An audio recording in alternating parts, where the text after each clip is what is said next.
மன்னிப்பின் பணி. அவன் இந்த சிறுவரில் ஒருவனுக்கு இடரல் உண்டாக்குகிறதை பார்க்கிலும் அவனுடைய கழுத்தில் எந்திரக்கல் கட்டப்பட்டு அவன் சமுத்திரத்தில் தள்ளுண்டு போவது அவனுக்கு நலமாயிருக்கும்.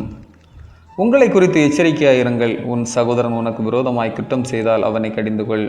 அவன் மனஸ்தாபப்பட்டால் அவனுக்கு மன்னிப்பாயாக. அவன் ஒரு நாளில் 7 தரம் உனக்கு விரோதமாய் குற்றம் செய்து 7 தரமும் உன்னிடத்தில் வந்து நான் மனஸ்தாபப்படுகிறேன் என்று சொன்னால் அவனுக்கு மன்னிப்பாயாக என்றார். லூக்கா 17:2-3-4. தன் கணவரையும் குழந்தைகளையும் வாகனத்தோடு கதற கதற தீக்கிரையாக்கிய கயவர்களை கிளாடிஸ் அம்மையார் மன்னித்து விட்டுவிடுங்கள் என்கின்றார்.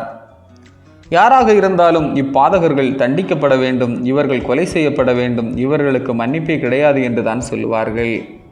ஆனால் கிளாடிஸ் அம்மையாரோ அவர்களை விட்டுவிடுங்கள் என்று கூறுகின்றார். மன்னிப்பின் பணி அது ஆண்டவரின் பணி.